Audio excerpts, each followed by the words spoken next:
الله من شرور أنفسنا ومن سيئات أعمالنا من يهده الله فلا مضل له ومن يضلل فلا هادي له ونشهد أن لا إله إلا الله وحده لا شريك له ونشهد أن محمدا عبده ورسوله صلى الله تعالى عليه وعلى آله وصحبه أجمعين أما بعد فأعوذ بالله من الشيطان الرجيم بسم الله الرحمن الرحيم قل إن كنتم تحبون الله فاتبعوني يحببكم الله ويغفر لكم ذنوبكم واللہ غفور رحیم۔ دعا کر لیجئے کہ اللہ تعالی وقت میں برکت عطا فرمائے۔ وقت میں برکت کا مطلب یہ ہے کہ تھوڑے وقت میں باتیں زیادہ کہلا دیں، کام کی باتیں کہلا دیں، ان کو نافع بنائیں، یعنی ان کے مطابق عمل کرنے کی توفیق عطا فرمائیں، اپنی رحمت سے قبول فرمائیں۔ قیامت تک ہمارے لیے ہمارے اکابر اور اپنے حبیب صلی اللہ علیہ وسلم کے لیے صدقہ جاریہ بنا دیں۔ دین کی باتیں صدقہ جاریہ کیسے بنتی ہیں؟ وہ یہ کہ آگے بات پہنچائی جائے، آگے پہنچائیں، جو باتیں سنیں آگے پہنچائیں، آگے پہنچائیں، آگے پہنچائیں، تو اس طریقے سے قیامت تک یہ باتیں صدقہ جاریہ بن سکتی ہیں۔ اللہ تعالی توفیق عطا فرمائے۔ دوسری بات بیان سے پہلے یہ بتانا چاہتا ہوں تاکہ اس بیان کی دلوں میں ذرا اہمیت پیدا ہو جائے۔ جتنی اہمیت ہوگی توجہ سے سنیں گے اسی قدر وہ بات زیادہ اثر کرے گی انشاءاللہ تعالی۔ اہمیت پیدا کرنے کے لیے بتانا چاہتا ہوں کہ میرا پاکستان سے نکلنا، دوسرے ملکوں میں آنا، وہ کوئی ایسے نہیں ہے جیسے دوسرے حضرات بیان کرتے رہتے ہیں، اور یہ بیان بھی ویسا نہیں ہوگا جیسے عام علماء حضرات بیان کرتے رہتے ہیں۔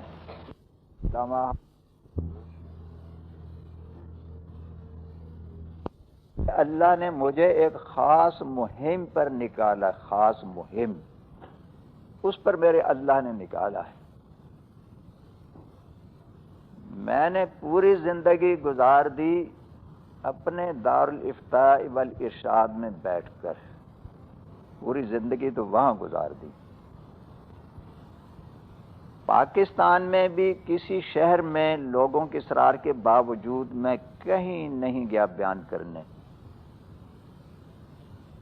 اور خود کراچی شہر کے اندر ہمارا ادارہ دارالافتاء والارشاد کراچی میں ہے، تو کراچی شہر کے اندر بھی اپنے ادارے سے باہر کبھی جا کر بیان نہیں کیا۔ لوگ جو اصرار کرتے رہے فلاں جگہ پر بیان کریں، فلاں جگہ پر، تو میرا ایک ہی جواب تھا، جس کو میری باتیں سنو میرے پاس آ کر کے سنیں، دارالافتاء والارشاد میں آئیں، وہاں بیان ہوتا ہے، وہاں سنیں۔ میں کہیں نہیں جاتا تھا۔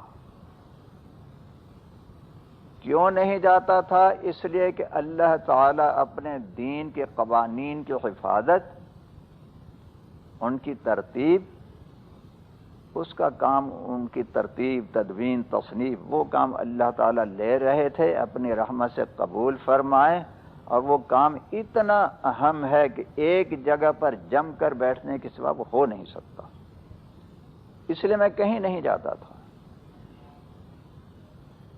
اب یہاں کیسے پہنچا؟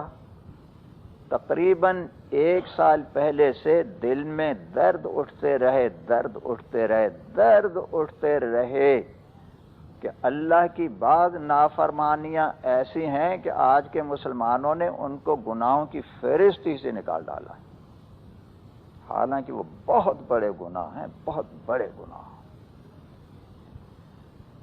ایسا درد اٹھا کہ نکلو اب گھر سے نکلو، کچھ دنیا میں چل پھر کر میرے کلمات دنیا کو پہنچاؤ۔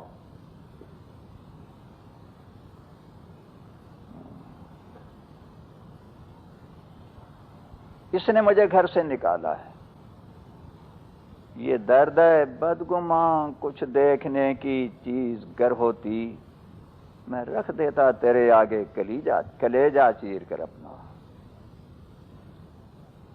پھر یہ بھی سمجھ لیں کہ جیسے سفر کی عادت نہیں، کبھی اپنے دائرے سے باہر نکلا ہی نہیں، سفر کی عادت ہی نہیں، تو اس کے لیے سفر کتنا مشکل ہوگا۔ سارے کے سارے معمولات درہم برہم جو ایک ہی جگہ زندگی گزار دی تو کتنی مشکلات پیش آتی۔ اور جب اس درد نے گھر سے باہر نکالا ہی تو نکالا کیسے کہ ایک دو جگہوں پر نہیں، دنیا میں پھیلا دیا کہ تجھے اب نکلنا ہے، یہ میرے کلمات مسلمانوں کے کانوں میں پہنچانے ہیں تجھے۔ میں نے چند مہینے پہلے اپنے ہاں فتاوی کی تمرین حاصل کرنے والے علماء سے میں نے یہ کہا کہ میرے دل میں میرے اللہ نے یہ ڈالا ہے کہ اب تجھے گھر سے نکلنا فرض ہے، فرض، نہیں نکلے گا تو مجرم ٹھہرے گا۔ اتنا درد اللہ تعالیٰ نے عطا فرماتی کہ نکلو ذرا لوگوں کو پہنچاؤ کچھ، ایک مہم پر نکلنا ہے تجھے۔ اور کیسے جب سے گھر سے باہر نکلا ہوں تو ایک شعر ورد زبان ہو گیا ہے، پھرتا ہوں دل میں یار کو مہمان کیے ہوئے، روئے زمیں کو کوچائے جانا کیے ہوئے۔ تو اب ایک دو شہروں میں نہیں پہنچنا ہے، ملکوں میں پہنچنا ہے۔ اللہ تعالی اس خدمت کو اپنے رحمت سے قبول فرمائے، نافع بنائیں، اور وہی بات کہ تا قیامت صادقہ جاریہ بنائیں، سننے والوں کو اس کی توفیق عطا فرمائیں کہ زیادہ سے زیادہ لوگوں تک یہ باتیں پہنچائیں۔ یہ آیت جو میں نے پڑھی ہے، اس آیت میں اللہ تعالی نے ایمان کے قبول کرنے یا نہ قبول کرنے کا ایک معیار بیان فرما دیا ہے۔ اللہ تعالیٰ کے علم میں یہ بات تھی کہ لوگ ایمان کے دعوے تو بہت کریں گے، بہت دعوے کریں گے، مگر کس کا ایمان قبول ہے، کس کا دعویٰ صحیح ہے اور کس کا دعویٰ غلط ہے اور اس کا ایمان قبول نہیں ہے، قبول کرنے والے تو اللہ تعالیٰ ہے نا، جس پر ایمان ہے تو وہ فیصلہ کرے گا کہ تمہارا ایمان قبول ہے یا نہیں۔ تو انہوں نے ایک معیار بیان فرما دیا۔ اپنے حبیب صلی اللہ علیہ وسلم کو حکم ہوتا ہے کہ آپ میری طرف سے اپنی امت میں اور میرے بندوں میں اس فیصلے کا اعلان فرما دیں۔ کیا اعلان ہے؟ اگر تم مجھ سے محبت کرنے کے دعوے کرتے ہو، مجھ پر ایمان کے دعوے کرتے ہو، تو میرا اتباع کرو۔ جو شخص اتباع نہیں کرے گا وہ ہزاروں دعوے کرتا رہے، ہزاروں دعوے، ان کا دعویٰ میں قبول نہیں کروں گا۔ جب تک اتباع نہیں کریں گے محبت کے دعوے سب نفاق ہوگا اور جھوٹے اور غلط ہوں گے۔ عقلی لحاظ سے دیکھیں تو دنیا میں بھی یہ دستور ہے کہ کسی کو کسی سے محبت کے دعوے ہوں کہ مجھے آپ سے محبت ہے، تو اس کا امتحان کیسے ہوتا ہے؟ اس کی بات مانیں۔ اگر محبت کے دعوے تو کرتا ہے مگر اس کا حکم نہیں مانتا ہے تو اس سے معلوم ہو جائے گا، یقیناً فیصلہ ہو جائے گا کہ یہ دعویٰ اس کا غلط ہے، نفاق ہے، جھوٹا ہے۔ اسی طریقے سے کس سے محبت زیادہ، کس سے محبت کم، تو بعض مرتبہ محبتوں کا تصادم ہو جاتا ہے، ٹکراؤ ہوتا ہے۔ کئی لوگوں سے محبت ہے مگر محبت غالب کس کی ہے، زیادہ کس کے ساتھ ہے، تو اس کا فیصلہ یوں ہوتا ہے کہ ایک محبوب ایک طرح حکم دے، دوسرا محبوب اس کے خلاف حکم دے، تو یہ کس کی بات مانتا ہے؟ جہاں تصادم ہوگا اس وقت میں یہ جس کی بات مانے گا تو وہ اس کی دلیل ہوگی کہ اس کے ساتھ محبت زیادہ ہے۔ تو اسی معیار کے مطابق حضور اکرم صلی اللہ علیہ وسلم کے ارشادات بھی ہیں، میں وہ حدیثیں اس وقت نہیں پڑھ رہا کہ یہ خیال ہے کہ تھوڑے وقت میں کام ذرا زیادہ ہو جائے، صرف ان کا مطلب بتا دیتا ہوں۔ حضور اکرم صلی اللہ علیہ وسلم نے فرمایا کہ دنیا بھر کی محبتوں پر جب تک اللہ کی محبت غالب نہیں آ جاتی اس وقت تک اللہ تعالیٰ اس کے ایمان کو قبول نہیں فرمائیں گے۔ تو غالب کیسے آئے گی؟ ایک دو مثالوں سے سمجھ لیں۔ بیوی کا ایک حکم ہے اور اللہ کا حکم اس کے خلاف ہے، تو وہاں محبت کا امتحان ہوتا ہے کہ کس کے ساتھ محبت زیادہ ہے۔ بیوی کے کہنے سے اللہ کے حکم کے خلاف کرتا ہے تو وہ اللہ کو اللہ نہیں مانتا، اپنی بیوی کو اللہ بنائے ہوئے۔ اس پر سب کو قیاس کر لیں، والدین ہوں، بھائی بہن ہوں، دوست احباب ہوں، یا بیوی کے لیے شوہر، یا دنیا کے حکام ہوں، ساری مثالیں خود ہی سوچ لیجئے گا، میں مختصر کچھ کرنا چاہتا ہوں، مثالیں خود سوچتے جائیں۔ دنیا کے ایک ایک تعلق کو سوچیں، ایک ایک فرد کو سوچیں کہ اگر وہ کچھ کہتا ہے اور اللہ کا حکم اس کے خلاف ہے تو آپ کس کی بات مانتے ہیں؟ اگر ساری محبتوں کو اللہ کی محبت پر قربان کر دیتے ہیں اور آپ کے دل کا جذبہ یہ پیدا ہو جائے کہ سارا جہاں ناراض ہو پروانا چاہیے، مد نظر تو مرضی جانانا چاہیے، بس اس نظر سے دیکھ کر تو کر یہ فیصلہ کیا کیا تو کرنا چاہیے، کیا کیا نہ چاہیے، ایسی محبت اگر ہے تو ایمان کا دعویٰ اللہ قبول کرتا ہے، ورنہ قبول نہیں ہے۔ اگر ایک تو نہیں میرا تو کوئی شے نہیں میری، جو تو میرا تو سب میرا، فلک میرا زمین میری۔ یا اللہ ہم سب کے دلوں میں اپنی ایسی محبت اپنی رحمت سے عطا فرما دے۔ دوسرے لوگوں کی محبتوں کے علاوہ خود انسان کا نفس، نفسانی تقاضے، خواہشات، ان پر بھی جب تک اللہ تعالیٰ کی محبت غالب نہ آ جائے، اللہ کے حکم کے سامنے اپنے نفس کے تقاضے سارے کے سارے قربان کر ڈالے، اس وقت تک ایمان کا دعویٰ قبول نہیں ہوگا۔ ایک بزرگ بیٹھے بلند آواز سے ایک جملے کا تکرار کر رہے تھے، بار بار کہہ رہے تھے، یوں کہہ رہے تھے، نہ تو میرا اللہ نہ میں تیرا بندہ، تیری بات کیوں مانوں؟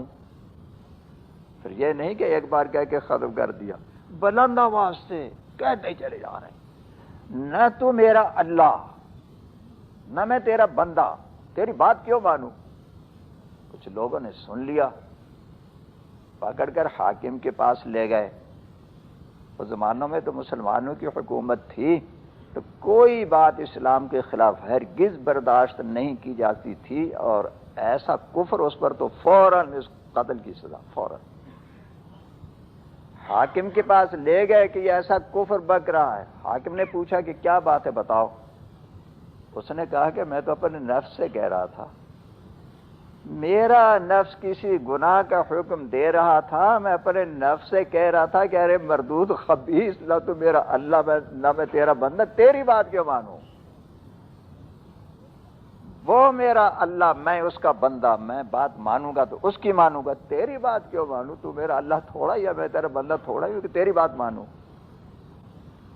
تو خواہ وہ بیرونی تعلقات ہوں جن کی تفصیل بتا دی، والدین ہوں، اولاد ہو، بیوی ہو، دوست ہوں، حکام ہو، کچھ بھی ہوں، یا اندرونی فسادات ہو، دل کے تقاضے، ایک ایک خواہش کو اللہ کے حکم پر قربان کرنا پڑے گا تو اللہ اس ایمان کو قبول کرتا ہے، ورنہ قبول نہیں ہے۔ یہ اللہ تعالیٰ نے فیصلہ سنا دیا ہے۔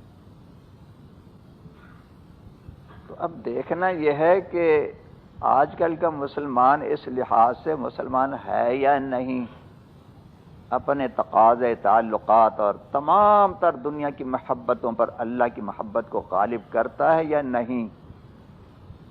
تو اگر اس کی ذرا تفصیل سے سوچا جائے تو ثابت ہوگا کہ اللہ کے احکام تو بہت زیادہ ہیں، بہت زیادہ، زندگی کے ہر شعبے میں، ہر شعبے میں۔ تو اپنا محاسبہ کریں، سوچیں، کیا ہم ہر کام سے پہلے اللہ کا قانون معلوم کرتے ہیں؟ وہ تو نہیں ہو رہا ہے۔ جب اللہ کا حکم معلوم ہی نہیں کر رہے تو اس پر عمل کیسے ہوگا؟ عمل تو جب ہوتا ہے کہ معلوم ہو، معلوم ہی نہیں تو عمل کیسے ہوگا؟ اور معلوم کیوں نہیں کرتے؟ عمل کی فکر کیوں نہیں؟ اس لیے کہ عمل کروانے والی، کسی قانون پر عمل کروانے والی چیزیں دو ہوتی ہیں، یا خوف یا محبت۔ دنیاوی حکومتوں کے قانون پر عمل کیوں ہوتا ہے؟ حکومت کے ڈنڈے کا خوف ہے۔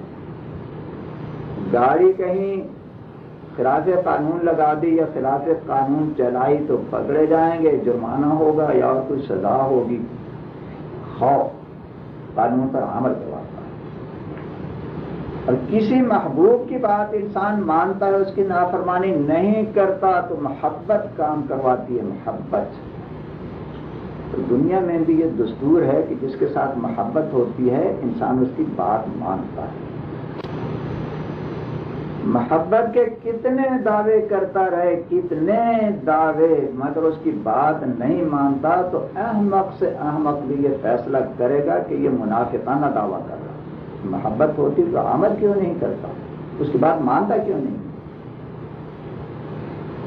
جو لوگ محبت کے دعوے تو کرتے ہیں مگر یہ ہے کہ کام نہیں کرتے، تو ان کی مثال میں ایک کسی نے شعر بہت خوب کہا،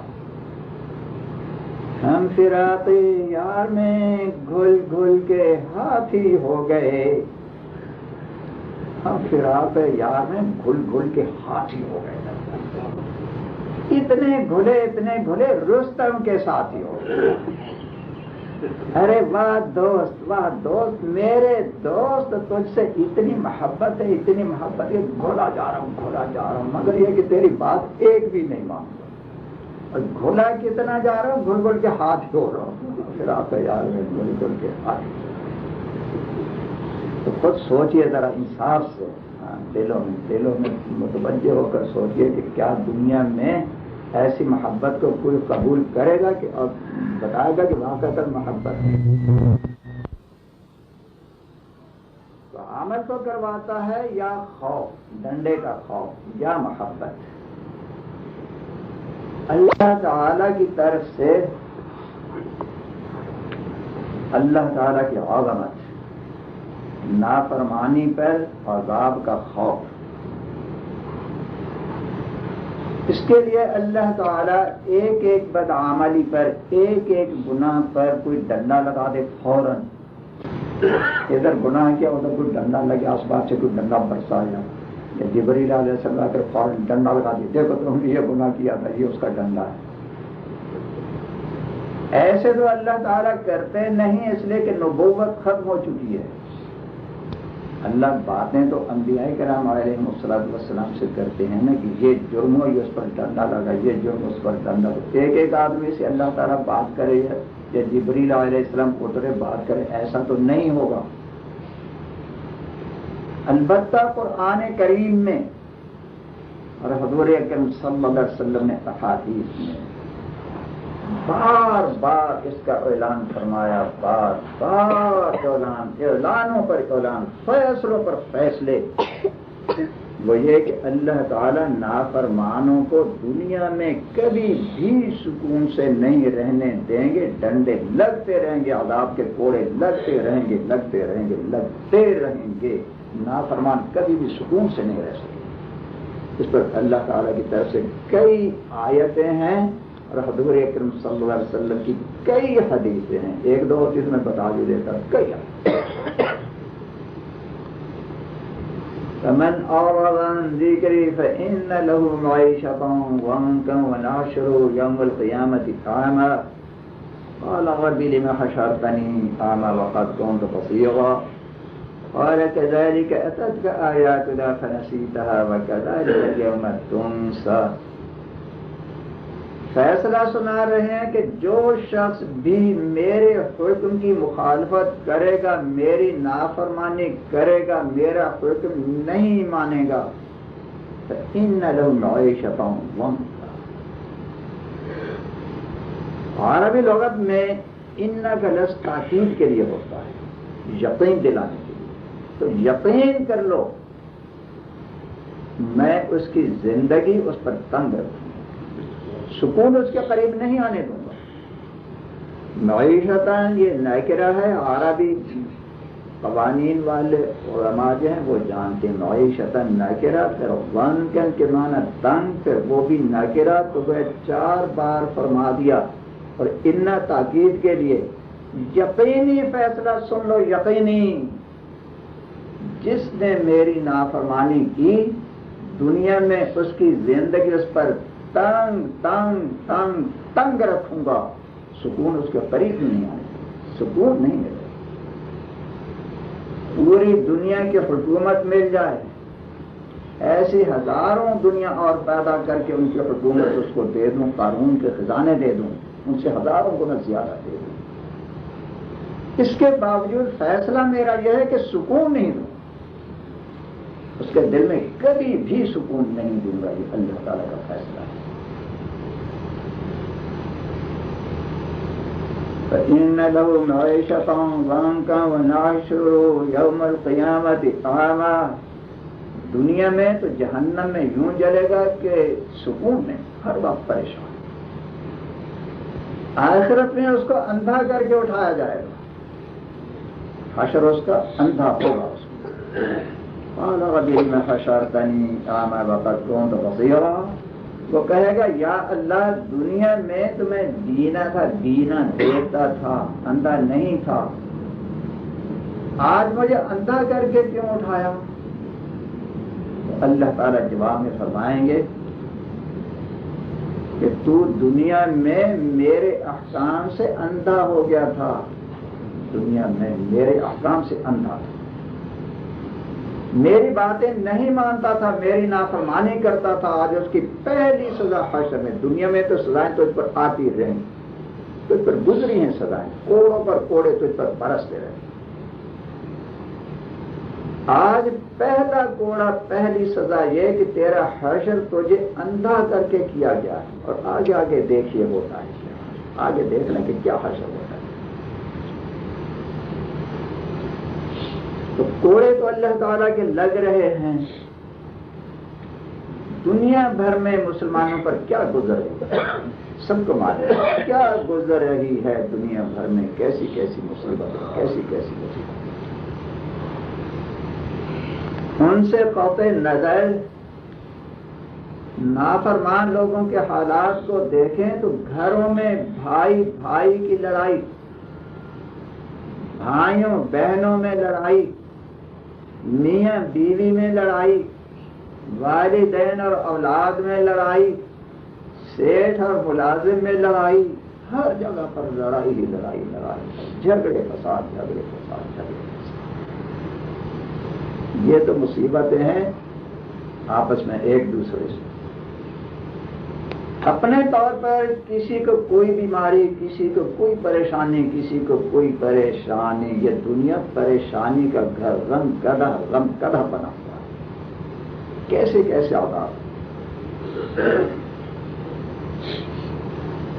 کسی کو رات دن سرگرم فریاد و فغاں پایا، کسی کو فکر گناہوں سے ہر دم سر گرا پایا، کسی کو ہم نے آسودہ نظیر آسماں پایا، فقط مجذوب کو اس غم قدہ میں شادماں پایا.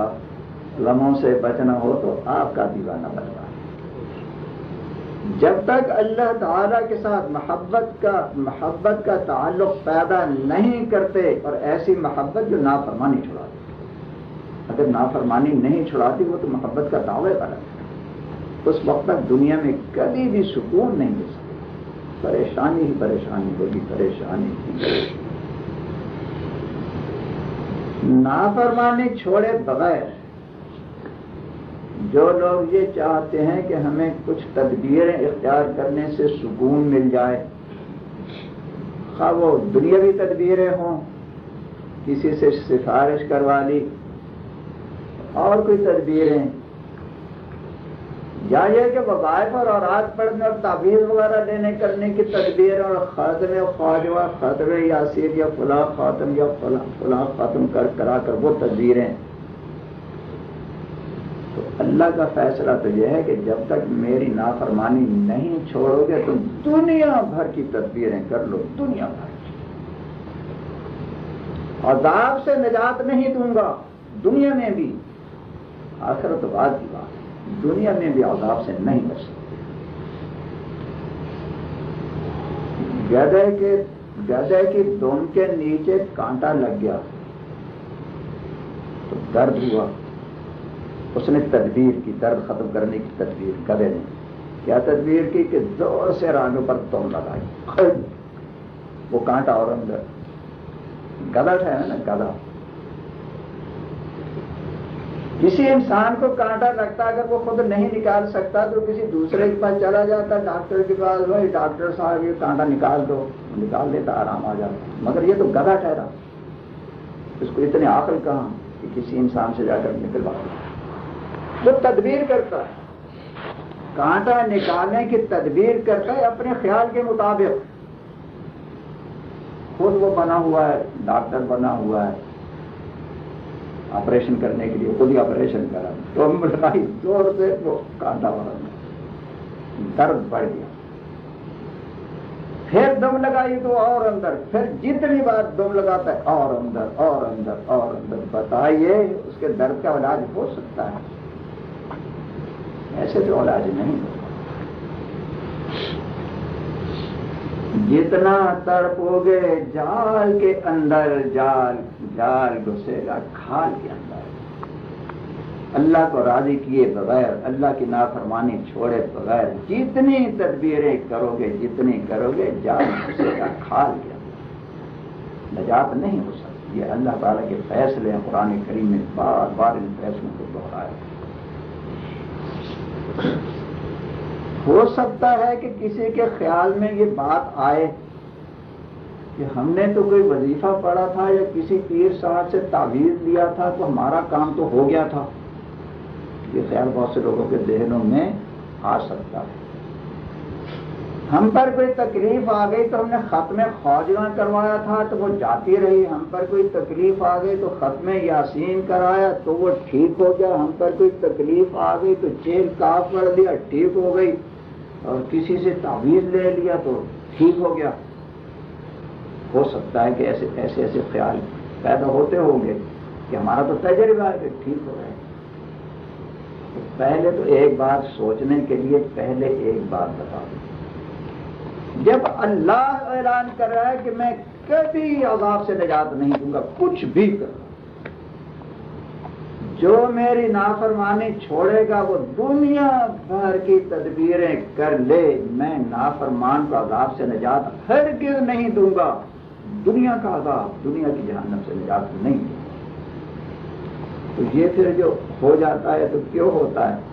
فائدہ کبھی ہو جاتا ہے کچھ پردے کرنے سے، تدبیریں کرنے سے فائدہ ہو جاتا ہے۔ ایک جواب تو پہلے اس کا قرآنی سے سن لیجئے، پھر واقعات بتاؤں گا۔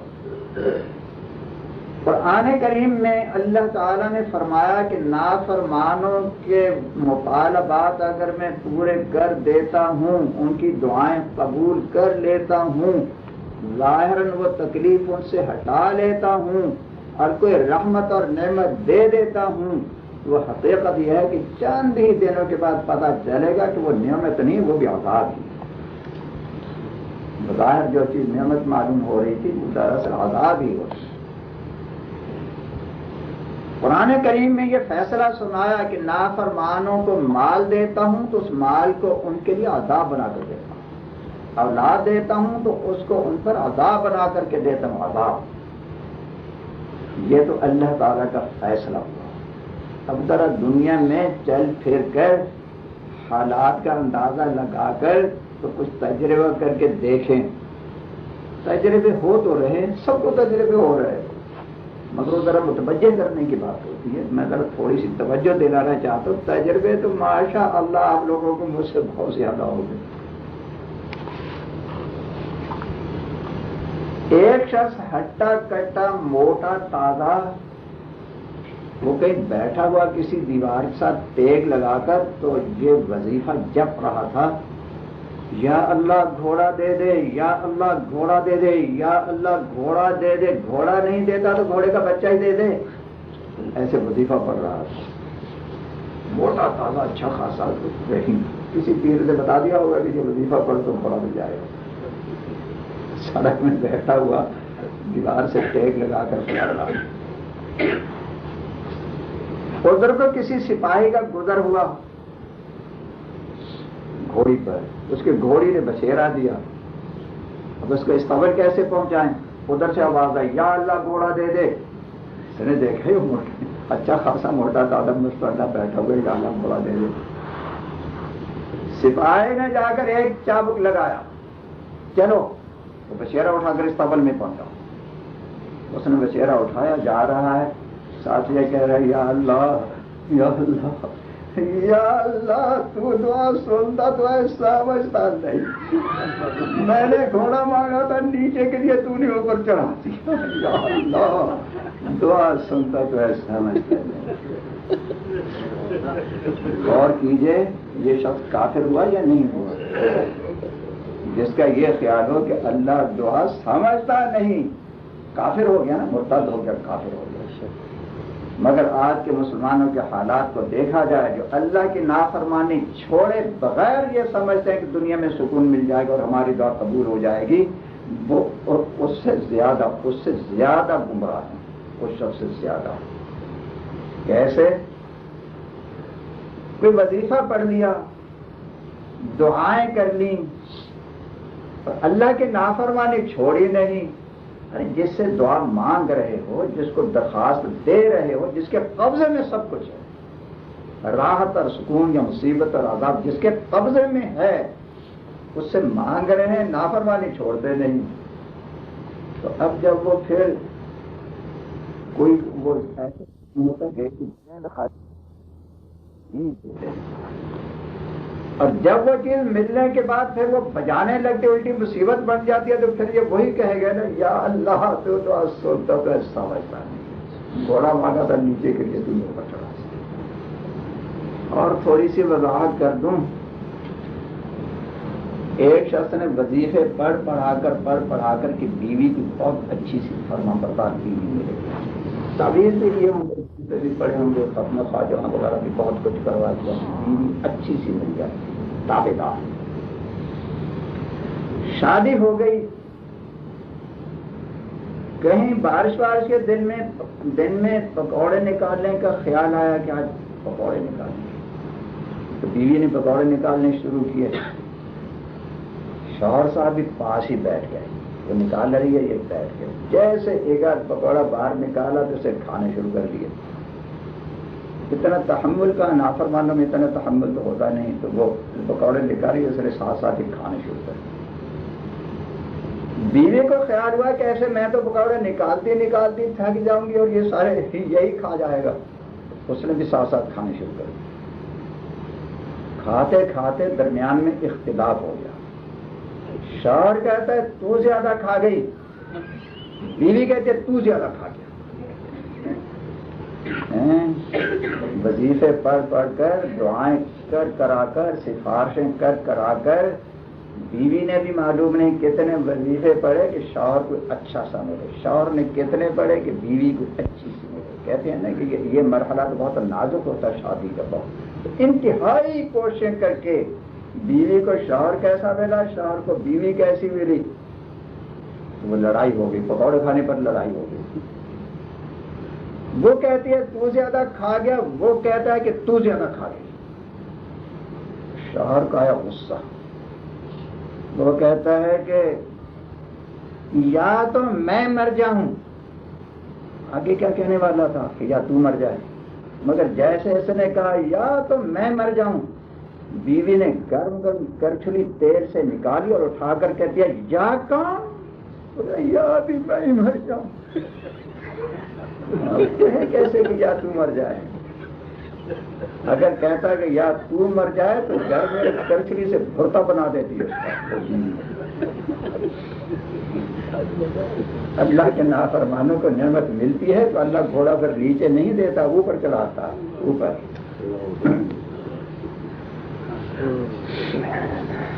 ایک شخص کی بیوی ہسپتال میں تھی، خود بیچارہ وہ مجنوں کی طرح باہر بیٹھا ہوا بیٹھ کر برآمدے میں انتظار کر رہا تھا کہ کیا خبر آتی ہے. ڈاکٹر منہ بنا کر آیا بیچارہ. وہ ڈاکٹر نے کہا کہ بھائی 1 گھنٹے کی مہمان ہے، یعنی مر رہی ہے. تو یہ جواب میں کہتا ہے کہ جہاں پوری زندگی گزار دی 1 گھنٹہ بھی گزر ہی جائے گا. وہ بیوی سے اتنا تنگ کہ جہاں اتنے سال گزار لیے گھنٹہ بھی جیسے گزر ہی جائے. اللہ نافرمان کو گھوڑا دیتا ہے، دعا قبول کرتا ہے تو نیچے کی بجائے اوپر چڑھاتا ہے اوپر.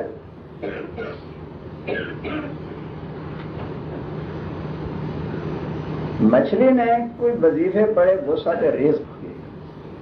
آج کل مسلمان وسعت رزق میں تو بہت زیادہ مر گئے، بھوکے مر گئے. وسعت رزق چاہیے، وسعت رزق.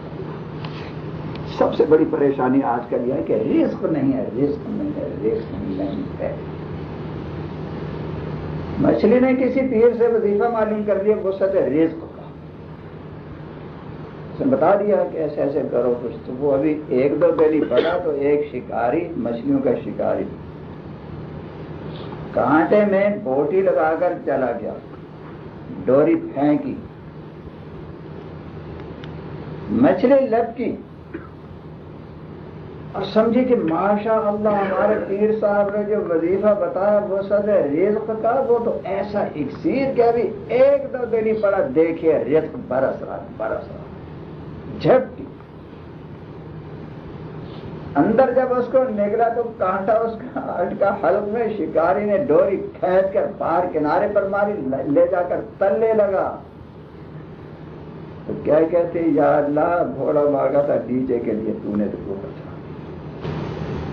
میں نے تو رزق مانگا تھا کہ میں کھاؤں گی، یہ معاملہ تو الٹا ہو گیا. یہ تو مجھے کھا رہا، رزق مجھے کھا رہا ہے، بجائے اس کے کہ میں اس کو کھاتی، یہ تو مجھے کھا رہا ہے. تو اگر کہیں اللہ کا نافرمان جب تک اللہ کی نافرمانی نہیں چھوڑتا، ہزاروں تدبیریں کر لے، ہزاروں تدبیریں کر لے، اللہ کا فیصلہ یہ کہ سکون تو کبھی بھی اس کو نہیں دے گی، کبھی ہرگز نہیں. ایک شخص کو کسی بزرگ نے کہا کہ مجھے اللہ کا حکم ہوا، اللہ نے دل میں بات ڈالی ہے کہ میں تمہارے لیے دعا کروں، جیسا بننے کی چاہو دعا کروں گا، مگر دیکھو سوچ سمجھ کر، ایک بار دعا کروں گا. اس لیے خوب چل پھر کر دنیا کو دیکھ کر پھر مجھے بتاؤ کہ کس جیسا بننا چاہتے ہو. اگر کہیں غلط دعا کرا دی، بعد میں آئے کہ وہ غلطی ہو گئی تو پھر دعا قبول نہیں ہوگی. ایک ہی بات. وہ بہت کچھ دنیا کو دیکھتا رہا، کئی لوگوں کو دیکھا، کئی لوگوں کو دیکھا، بالآخر ایک جوہری پر نظر پڑی، جوہری سواب. تجوریاں بھری ہوئی ہیں، نوکر چاکر حشم خادم، ایک پیسے کی ریل فیل ہے اور سیٹ صاحب بیٹھے ہوئے بڑے مزے سے. اس کے منہ میں تو پانی آ گیا، بس ایسا بن گیا تو کیا چاہیے. گئے بزرگ سے کہا وہ فلاں جگہ پر ایک سیٹ صاحب میں ثواب جوہری، اس جیسا بس دعا کر دیجیے کہ اللہ مجھے اس جیسا بنا دے. بزرگ نے فرمایا کہ دیکھو میں نے پہلے بھی کہہ دیا تھا کہ اگر غلط دعا کروا دی، بعد میں پتہ چلا کہ غلطی ہو گئی تو پھر اس کا کوئی تدارک نہیں ہوگا. خوب سوچ سمجھ لو. انہوں نے کہا کہ میں نے تو خوب سوچا، خوب سمجھا، خوب چکر کاٹے، دیکھ بھال کر بہت تحقیق کر کے آیا ہوں. تو فرمایا میاں جا کر اس سے تو پوچھ لو، جس کو دیکھ کر منہ میں پانی آ رہا ہے، خود اس کو جا کر کے پوچھ لو پہلے. گئے، جا کر پوچھا سیٹھ صاحب کیسے گزر رہی ہے. اس نے کہا کہ آپ کو کیا بتا رہا، مجھ پر کیا گزر رہی ہے. جیسے سارا قصہ بتا دیا کہ میں نے ایک دعا کرانے کے لیے کہا ہے دو بزرگ نے، تو میری نظر میں تو آپ بہت بڑے سیٹ ہیں، بڑے آرام میں. اس نے کہا اللہ کے بندے میرے جیسا بننے کی دعا ہرگز نہ کرائیے. جتنی تکلیف اور عذاب میں دنیا میں مبتلا ہوں، دنیا میں شاید اور کوئی ایسا نہیں ہوگا، اس لیے میں تجھے نصیحت وصیت کرتا ہوں کہ میرے جیسا بننے کی دعا ہرگز نہ کرائیے. کیا مصیبت ہے؟ آگے وہ قصہ میں لمبا دیا، اس کی ضرورت بھی نہیں ہے. بہرحال اللہ تعالیٰ کا فیصلہ اور دنیا میں اللہ کے فیصلے کے شواہد موجود ہیں. جو نافرمانی نہیں چھوڑے گا سکون اس کو کبھی بھی نہیں مل سکتا.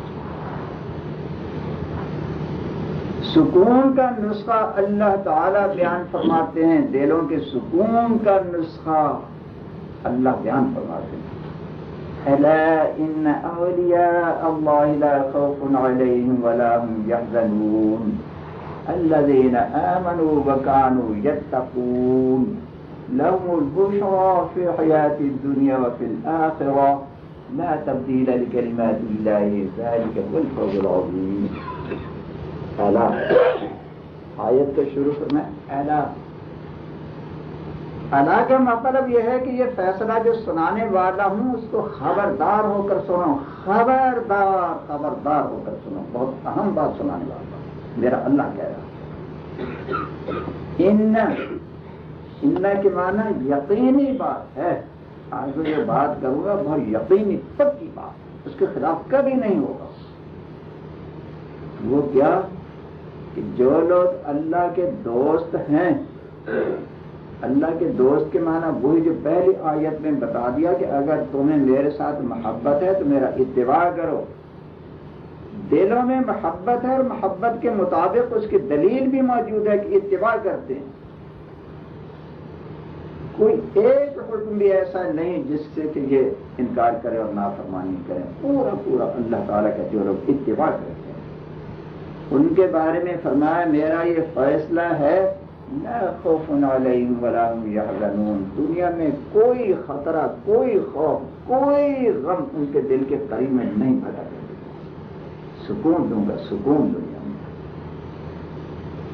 الذین آمنوا وکانوا یتقون.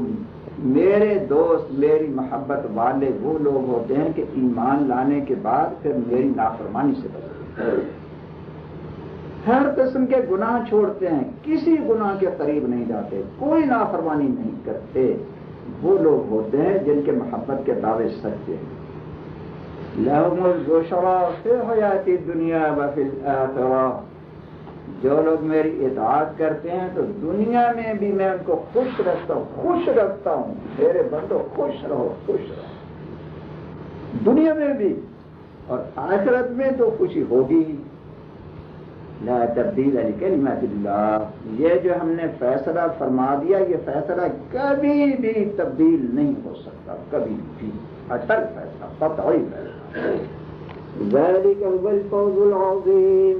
دنیا میں بھی بہت بڑی کامیابی اور آخرت میں بھی بہت بڑی کامیابی. صرف یہ بغیر اس کے سکون نہیں ہے.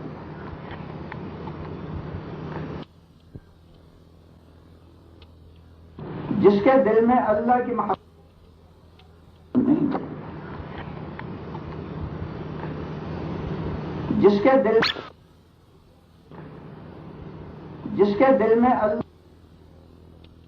میں بھی بہت بڑی کامیابی اور آخرت میں بھی بہت بڑی کامیابی. صرف یہ بغیر اس کے سکون نہیں ہے.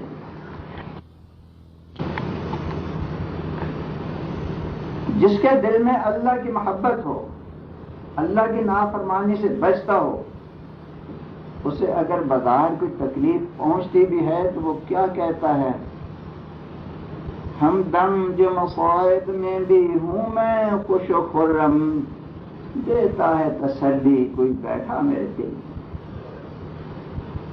جس کے دل میں کوئی بیٹھا تسلی دے وہ اللہ تعالیٰ بار بار اعلان کرے ان اللہ معانا، ان اللہ معانا، ان اللہ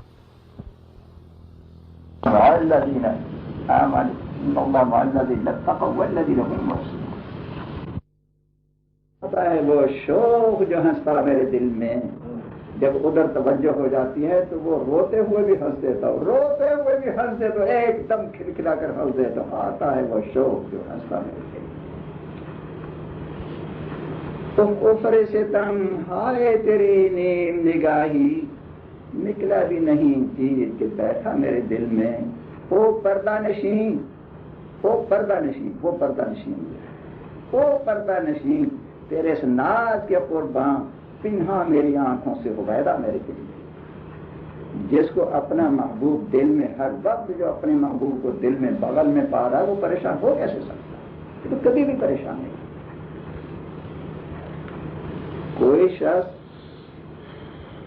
تیز مرچ مصالحہ والا کو کھانا کھا رہا ہوگا، پاکستان میں دلی کی نہاری، دلی کی نہاری، دلی والے نہاری جو کرتے ہیں نا تو مرچ مسالہ بہت تیز ڈالتے ہیں۔ کھا رہا ہو کھانا دلی کی نہاری، مرچیں تیز ہیں، سی سی کر رہا ہے، جب مرچیں تیز ہوتی ہیں تو سی سی کی آواز نکلتی ہیں، سی سی بھی کر رہا ہے، آنکھوں سے ناک سے پانی بہ رہا، پسینہ آ رہا ہے، اور جسم میں اضطراب ہے، ادھر ادھر ہلتا بھی ہے، ایسے ایسے تو کبھی رومال سے پوچھ رہا ہے، اور ایسے ایسے معلوم ہوتا ہے بہت بڑے عذاب دے۔ اگر کوئی اس سے کہے کہ میاں تم تو بہت بڑے عذاب میں معلوم ہو رہے تو میں مدد کروا دوں، تو وہ کیا کہے گا؟ نہیں نہیں، مجھے اس عذاب میں رہے، یہی کہے گا نا، مجھے اس عذاب میں مجھے رہ دے تو تیری مدد کی ضرورت ہے۔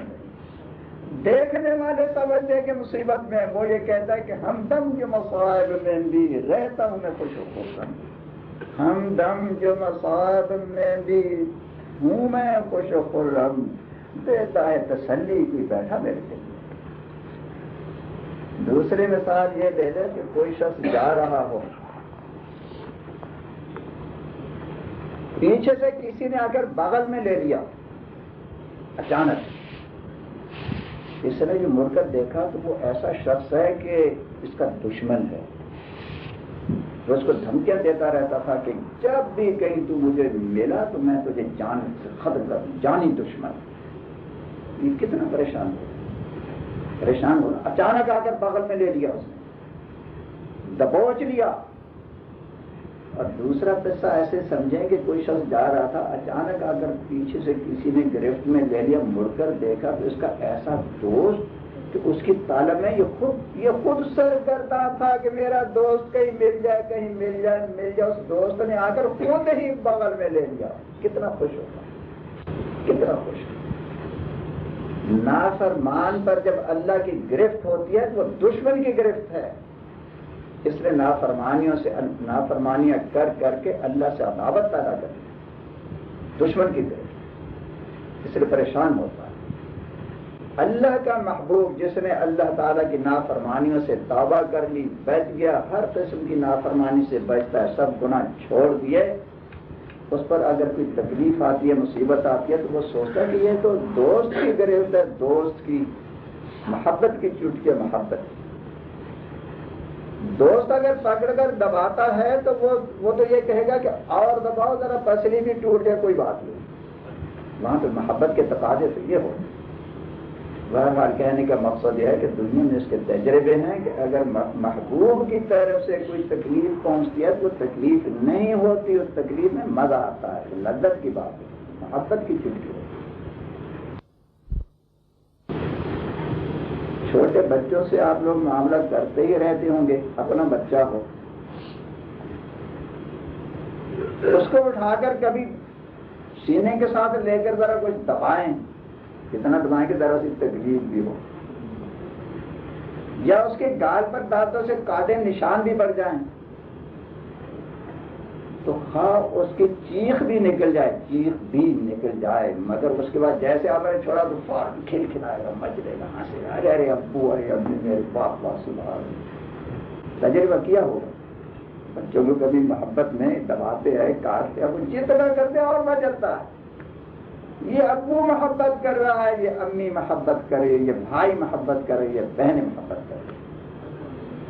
اور اگر کوئی غیر وہ ذرا سی تیز نظر سے دیکھ رہے تو دیکھیے بچے کا پیشاب ختم ہو جائے، اس کی تیز نظر بھی برداشت نہیں کر سکتا غیر کی، اور اپنے والدین محبت والے تو وہ چاہیں اس کو دبا دبا کر اس کو تکلیف بھی ہو اور اس کو محبت پہ تماچا بھی لگا دیں جس سے چوٹ لگے، اور کبھی اتنی چوٹ لگ جائے کہ تھوڑی سی چیخ بھی نکل جائے مگر اس کے بعد فوراً کھلکھلا اٹھتا ہے فوراً. یہ مثالیں تو رات کے سامنے. اس کے بعد میں یہ بتانا چاہتا ہوں کہ گناہوں کی قسمیں کئی ہیں، اللہ کی نافرمانیوں کی قسمیں کئی ہیں. ان نافرمانیوں میں سے سب سے بڑے گناہ، سب سے زیادہ خطرناک گناہ جو ہیں، میں ان کی طرف متوجہ کرنے کے لیے باہر نکلا ہوں گھر سے. میرے اندر جو اللہ تعالیٰ نے ایک درد پیدا فرمایا کہ نکلو نکلو، 75 سال گزار دیے یہاں بیٹھ کر، اب ذرا نکلو دنیا میں چل پھر کر کے نکلو ذرا. وہ کیا چیز ہے؟ وہ یہ کہ 7 نافرمانیاں، اللہ تعالیٰ کی 7 قسم کی نافرمانیاں وہ ایسی ہیں، ایسی کہ بہت بڑی نافرمانیاں، بہت ہی بڑی نافرمانیاں. ایک تو اس لحاظ سے کہ وہ کھلی بغاوتیں ہیں، بغاوت. ایک تو جرم چھپا ہوا ہوتا ہے نا، دوسری بغاوت. دنیا کی حکومت ہے چھپے ہوئے جرم کو تو معاف کر سکتی ہیں، اور اگر گرفت ہو بھی سزا ملے گی، مگر یہ ہے کہ اس کو قتل کی سزا نہیں ہوتی. چھپے ہوئے جرم عام طور پر تو ویسی معاور میں تھوڑی بس سزا دے کر چھوڑ دیتے ہیں، مگر دنیا کے کسی حاکم کی کوئی بغاوت کرے، کھلی ہوئی بغاوت، اس کی سزا موت ہوتی ہے، موت. اس کو کبھی معاف نہیں کیا جاتا. حضور اکرم صلی اللہ علیہ وسلم نے فرمایا کل امتی معافن الا المجاہرین، میری پوری امت کو اللہ تعالی معاف فرما دیں تو ان کی رحمت سے کچھ بعید نہیں. یہ حکم جو بیان فرما رہے ہیں، یہ قاعدہ تو یہ توبہ کے بارے میں نہیں ہے، یعنی وعدہ نہیں ہے کہ اللہ تعالیٰ معاف فرما دیں گے. وعدہ تو ہے توبہ پر. توبہ کرنے سے بڑے جرم، بڑے سے بڑے گناہ، وہ تو ایک لمحے میں ساری سیاہی دھل جاتی توبہ کرنے سے. اس حدیث میں حضور اکرم صلی اللہ علیہ وسلم نے جو ارشاد فرمایا تو یہ توبہ کے بارے میں نہیں ہے. اس کی رحمت کو جوش آ جائے تو بغیر توبہ کے سب معاف. آگے جو بات بتاؤں گا اس کو سمجھنے کے لیے پہلے یہ بات خوب اچھی طرح ذہن نشین کر لیں کہ یہ نہیں فرما رہے کہ 1-2 آدمیوں کو یا 2-400 کو یا 2-4 ہزار کو یا 2-4 لاکھ کو نہیں، پوری امت کو معاف کر دیں. اور یہ نہیں فرما رہے کہ 1-2 گناہ معاف کر دے یا 5-10 گناہ معاف کر دے، ساری معاف کر دے. اللہ کی رحمت سے کچھ بعید نہیں کہ قیامت تک آنے والی پوری امت کے سارے گناہ معاف کر دے. یہ اللہ کی رحمت سے بعید نہیں. اتنی بڑی رحمت ہے، اتنی بڑی رحمت. اب سنیے آگے کی بات.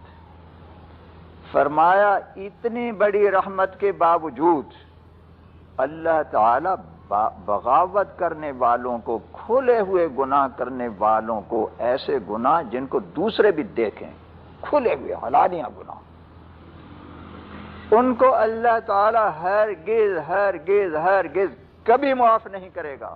ان کو معاف نہیں کرے گا. اتنی بڑی رحمت، اتنی بڑی. اور پھر فرمایا کہ ان کو معاف کبھی نہیں کرے.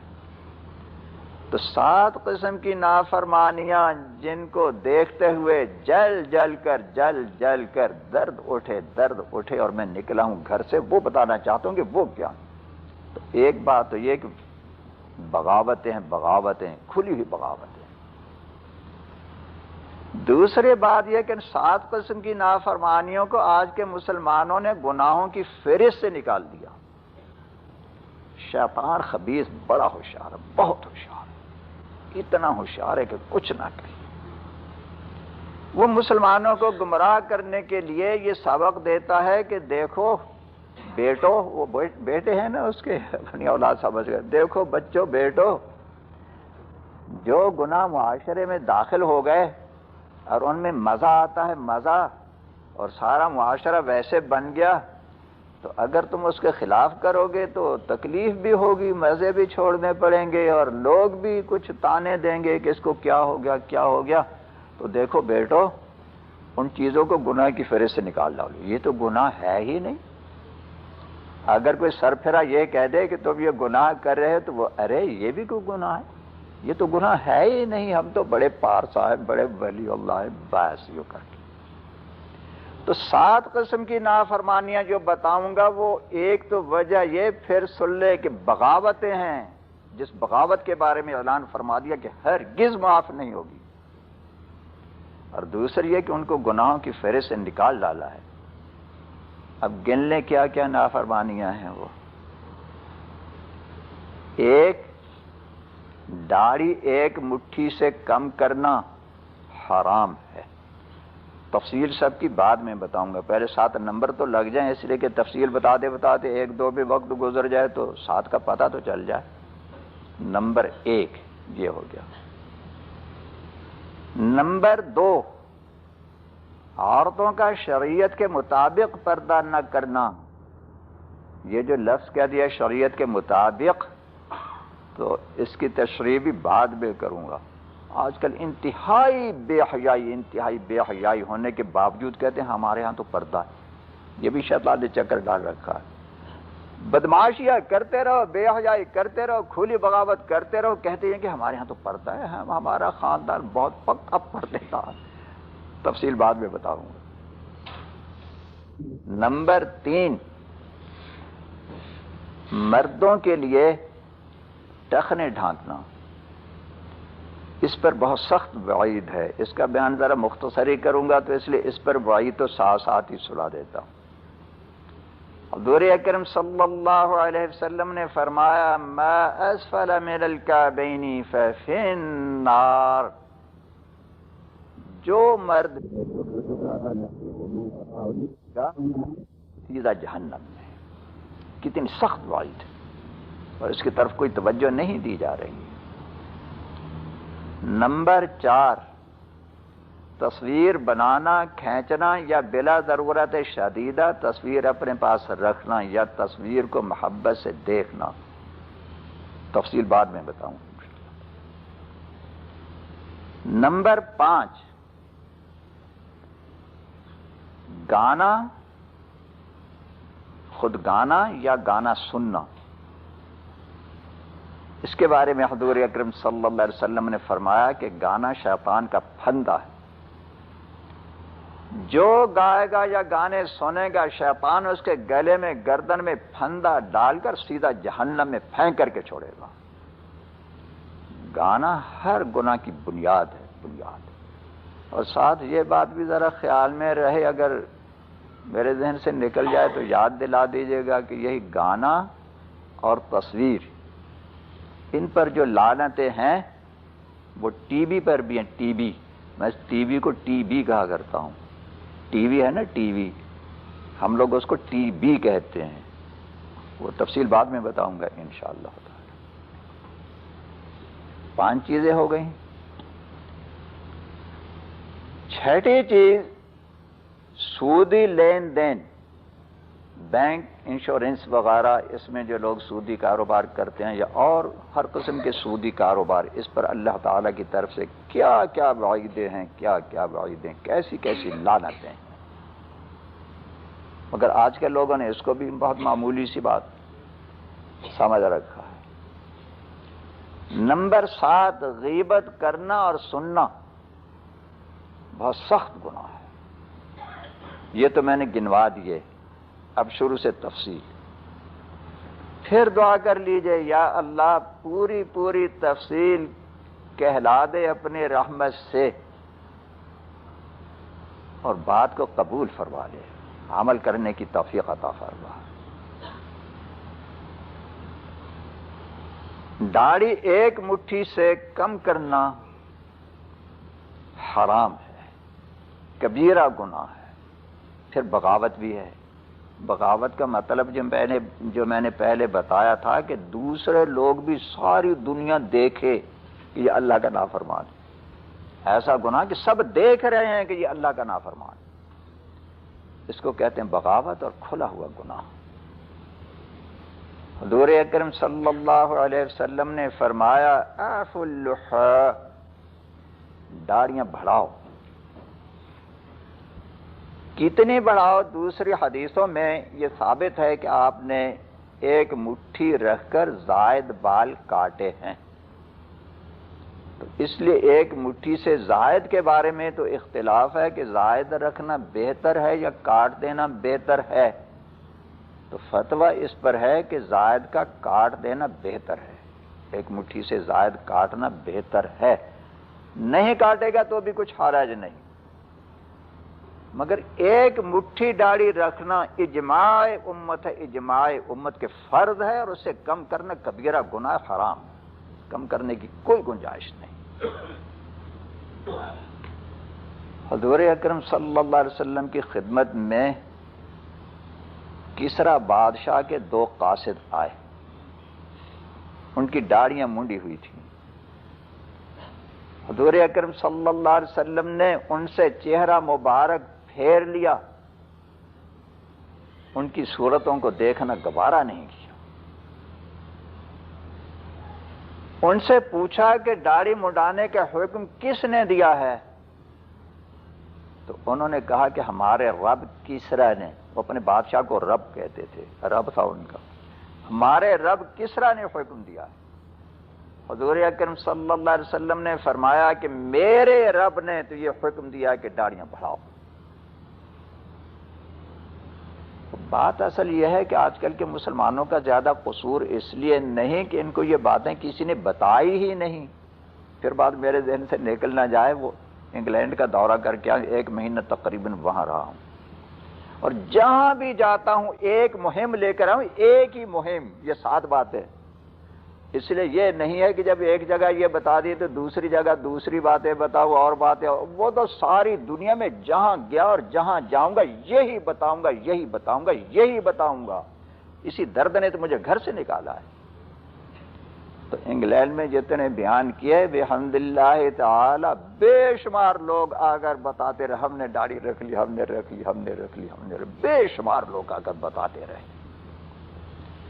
تو بات سمجھ میں آئی کہ بیچاروں کو علم ہی نہیں ہے، جب علم ہی نہیں تو کیسے توجہ ہو؟ بس ناواقفیت ہے، ناواقفیت کی بنا پر سنتے رہے کہ داڑھی رکھنا ثواب ہے، سنت ہے، کہ رکھ لے گا تو ثواب ملے گا، نہیں رکھے گا تو گناہ پھر بھی نہیں ہے۔ عام طور پر یہی سمجھتے ہیں نا۔ تو جب بات کا علم ہی نہیں تو بیچاروں کو ہدایت ہو کیسے؟ معلوم نہیں بات۔ تو جہاں پتہ چل گیا، تو جیسے میں نے بتایا کہ خاص طور پر لندن میں، انگلینڈ میں کئی شہروں میں گیا ہوں، لندن میں خاص طور پر بے شمار لوگ، اس نے داڑھی رکھ لی، اس نے بھی رکھ لی، اس نے بھی رکھ لی، اس نے بھی رکھ لی۔ یا اللہ تیری وہ رحمت جو لندن والوں پر ہو گئی، وہی رحمت ٹورنٹو والوں پر بھی ہو جائے گی انشاءاللہ تعالی، ہو جائے گی۔ ایک بات جس کا اثر ہوتا ہے دلوں پر وہ یہ کہ کہنے والا اگر کسی گناہ گار کو حقیر سمجھے، حقیر اپنے کو بڑا سمجھے، تو وہ تو خود ہی بہت بڑا مجرم ہے۔ جو شخص خود کو بڑا سمجھتا ہے، دوسروں کو حقیر سمجھتا ہے، اس جیسا مجرم تو کوئی ہے ہی نہیں، سب سے بڑا مجرم تو وہ ہے۔ ناز تقوی سے تو اچھی ہے نیاز رندی، جاہ زاہد سے تو اچھی میری رسوائی ہے۔ ایک شخص گناہ گار ہے، بہت سخت گناہ گار، مگر اس کے دل میں کبر نہیں، خود کو بڑا نہیں سمجھتا، اقراری مجرم ہے، اللہ کے سامنے نادم ہے، خود کو مجرم سمجھتا ہے۔ اور دوسرا شخص بظاہر بڑا متقی پرہیزگار ولی اللہ معلوم ہوتا ہے، مگر یہ ہے کہ گناہ گاروں کو حقیر سمجھتا ہے، خود کو بڑا سمجھتا ہے۔ پوری دنیا سے زیادہ مجرم تو یہ ہے، دوسروں کا حقیر سمجھنا جائز نہیں ہے۔ تو اللہ تعالی کی طرف سے یہ رحمت ہے، اس کا میں شکر ادا نہیں کر سکتا کہ میں جب گناہوں کے بارے میں کہتا ہوں تو کسی کو حقیر نہیں سمجھتا اللہ تعالی کے فضل و کرم سے۔ ایک درد ہے، درد ہے. بات تو بتانا ہی پڑتی ہے نا. گناہوں کا تذکرہ اس لیے کرتا ہوں کہ بات بتانا تو پڑے، بتاؤ نہیں تو پتہ کیسے چلے. تو اس کا اثر ہوتا ہے کہ کہنے کے باوجود بعض دفعہ طبیعت میں تیزی بھی آ جاتی ہے، کچھ تیز بیان بھی ہو جاتے ہیں، مگر بحمد اللہ تعالی جو لوگ سنتے ہیں ان میں سے کسی کو بات ناگوار نہیں ہوتی، دلوں میں اترتی ہے، عمل کی توفیق ہو جاتی ہے. یہ میرا تجربہ ہے عمر بھر کا. تو حضور اکرم صلی اللہ علیہ وسلم نے فرمایا کہ میرے رب نے تو یہ حکم دیا ہے کہ داڑیاں بڑھاؤ. اب جو لوگ اب تک داڑیاں منڈاتے رہیں وہ غور کریں کہ ان کا رب کسرا ہے یا ان کا رب اللہ تعالی ہے. حضور اکرم صلی اللہ علیہ وسلم نے دونوں ربوں کا مقابلہ کر کے بتا دیا. دو رب. ایک کسرا مردود ملعون کسرا، اللہ کا دشمن، اللہ کے رسول صلی اللہ علیہ وسلم کا دشمن. اور دشمن بھی کیسا کہ حضور اکرم صلی اللہ علیہ وسلم نے جب اس کو اسلام کی دعوت کا خط لکھا تو اس نے پھاڑ کر پھینک دیا. ایسا گستاخ. اس پر ایسا عذاب آیا کہ چند سالوں کے اندر سارے تباہ ہو گئے. اور ان کی تباہی کے قصے بڑے عجیب ہیں. اللہ نے ایسا عذاب دنیا میں گرفت، اللہ کی ایسی. تو سوچئے جو لوگ داڑیاں نہیں بڑھاتے وہ کسرا کو رب مانتے ہیں یا اللہ کو رب مانتے ہیں؟ حضور اکرم صلی اللہ علیہ وسلم نے تو فیصلہ فرما دیا کہ تمہارے رب کسرا نے تمہیں داڑیاں منڈانے کا حکم دیا، میرے رب نے داڑیاں بڑھانے کا حکم دیا. یا اللہ تو ہم سب کو اپنی ربوبیت کا قائل کر لے. تو ہمارا رب ہے، تو رب ہے. کسرا ہمارا رب نہیں ہے، وہ تو ملعون خبیث مردود، وہ ہمارا رب نہیں ہے. پھر یہاں دو تین باتیں اور سوچنے کی ہیں. وہ جو دو قاصد تھے وہ تو کافر تھے، مسلمان نہیں تھے. قاعدہ یہ ہے کہ پہلے تو اسلام کی دعوت دی جاتی ہے. کسی کافر کو احکام اسلام کی دعوت نہیں دی جاتی. کافر سے کہا جائے نماز پڑھو، روزے رکھو، ایسے نہیں ہے. کافر کو تو یہ کہا جائے گا کہ اسلام لاؤ. جب وہ مسلمان ہو جائے تو احکام اسلام اس کو پہنچائے جاتے ہیں. تو وہ دونوں تو کافر تھے، انہوں نے اگر داڑھی منڈالی تو کیا ہوا، وہ تو مسلمان ہے ہی نہیں. ایک بات تو یہ. دوسری ہے کہ مہمان تھے، مہمانوں کا ذرا احترام کیا جاتا ہے. تیسری بات یہ کہ وہ ایک بہت بڑے بادشاہ کے قاصد تھے، قاصدوں کا احترام کیا جاتا ہے. خاص طور پر اس لیے بھی کہ شاید اللہ تعالیٰ اس بادشاہ کو ایمان کی توفیق عطا فرما دے تو ذرا ان کا لحاظ رکھے. مسلمان نہیں، مہمان ہیں، بادشاہ کے قاصد ہیں، اس کے باوجود حضور اکرم صلی اللہ علیہ وسلم نے ایک نظر رحمت ان کے چہروں کی طرف ڈالنا قبول نہیں فرمایا، گوارا نہیں فرمایا، نہیں دیکھا ان کی طرف، رخ پھیر لیا. اس سے اندازہ لگائیں کہ جو مسلمان حضور اکرم صلی اللہ علیہ وسلم کی صورت مبارکہ جیسی صورت بنانے سے ڈرتے ہیں تو وہ آپ صلی اللہ علیہ وسلم کی شفاعت کی توقع کیسے رکھتے؟ جن کے چہرے پر نظر ڈالنا گوارا نہیں، چہرے پر، تو کیا توقع کی جا سکتے ان کی شفاعت کریں گے؟ اور بڑے حوصلے، بڑی توقعات، شفیع المذنبین شفیع المذنبین شفیع المذنبین، اور چہرے پر نظر نہیں ڈالی. ایک قصہ اور سنیے. حدیث میں ہے کہ قیامت کے روز حضور اکرم صلی اللہ علیہ وسلم حوض کوثر پر اپنی امت کے لوگوں کو پانی پلا رہے ہوں گے.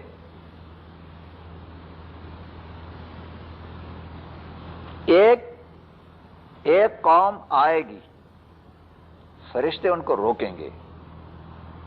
حضور اکرم صلی اللہ علیہ وسلم فرمائیں گے کہ یہ تو میری امت کے لوگ ہیں، ان کو کیوں روکتے ہو؟ تو فرشتے یہ بتائیں گے کہ لا تدری ما احدث بعدک، یہ آپ کی امت کے تو نظر آ رہے ہیں، مگر یہ بدعتی ہو گئے تھے، بدعتی۔ یہ اپنی باتیں بنا بنا کر دین میں گھسیڑ رہے تھے، اپنی باتیں، اس لیے اس قابل نہیں ہے کہ آپ ان کو کوثر کا پانی پلائیں۔ یہ بدعتی سے، بدعتی جو ہے وہ اللہ اور اللہ کے رسول کا مقابلہ کرتا ہے، وہ اس کا دین ہے، ہمارا دین بھی اس میں، اپنا دین بھی اس میں شامل کرتا ہے۔ لا تدری ما احدثوا بعدک، آپ کو معلوم نہیں کہ آپ ان کو اپنی امت کے لوگ سمجھ رہے ہیں، آپ کو معلوم نہیں کہ یہ بعد میں بدعتی ہو گئے تھے، یہ بدعتی لوگ۔ تو حضور اکرم صلی اللہ علیہ وسلم فرمائیں گے سحقا سحقا، دور ہٹاؤ ان مردودوں کو، دور ہٹاؤ، دور ہٹاؤ، ہٹا دیا جائے گا ان کو۔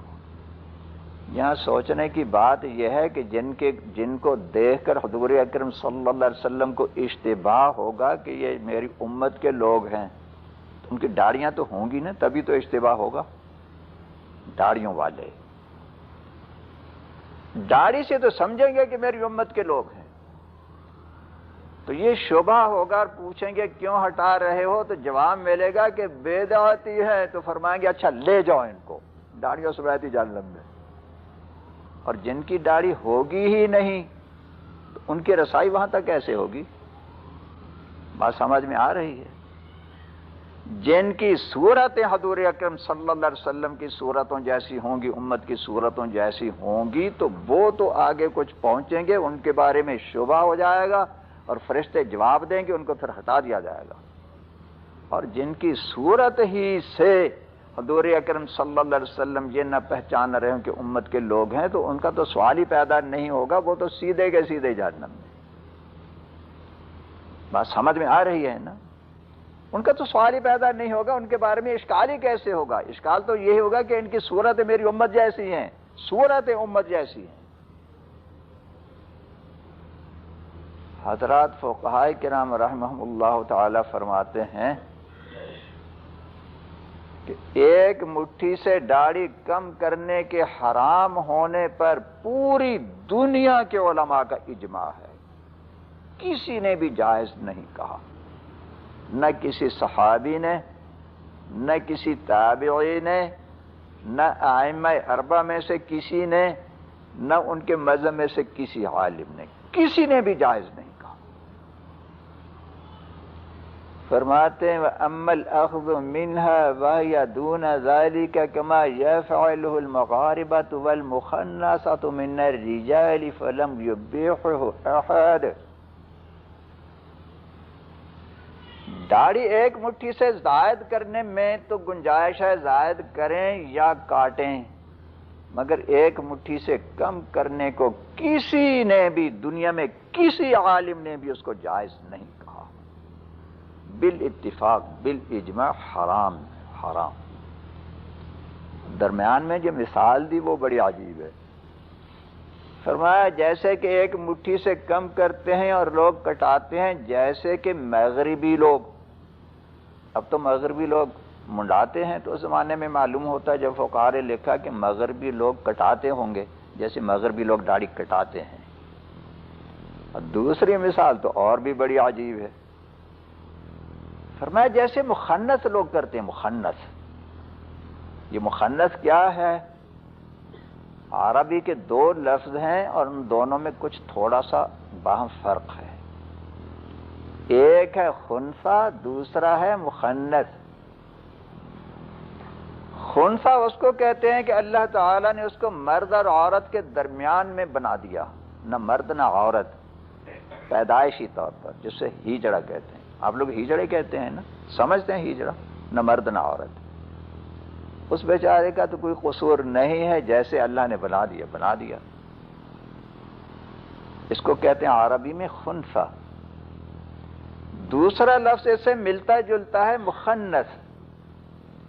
مخنث کے معنی یہ ہے کہ اللہ نے اس کو مرد بنایا تھا، وہ اللہ کی تقدیر پر راضی نہیں، بہت پریشان ہے کہ مجھے اللہ نے مرد کیوں بنا دیا، کیوں بنا دیا، کیوں بنا دیا، یا اللہ تو نے مجھے عورت کیوں نہیں بنایا؟ تو اس لیے وہ عورتوں سے تشابہ کی کوشش کرتا ہے، جس حد تک ہو سکے عورتوں سے مشابہت پیدا کرنے کی کوشش کرتا ہے۔ اس کو کہتے ہیں مخنث. تو فرمایا کما یفعل المغاربۃ والمخنثۃ من الرجال، داڑھی کٹانے والے کون ہیں؟ دو قومیں، ایک مغربی لوگ، دوسرے وہ کہ اللہ نے ان کو مرد بنایا، اللہ کی تقدیر پر راضی نہیں، داڑھی کاٹ کر عورتوں سے مشابہت کرنا چاہتے ہیں، عورت بننا چاہتے ہیں. یہ ذرا یاد رکھیے گا مخنث کیسے کہتے ہیں. فلم یبیحہ احد، کسی عالم نے اس کو جائز قرار نہیں دیا، بالاجماع حرام.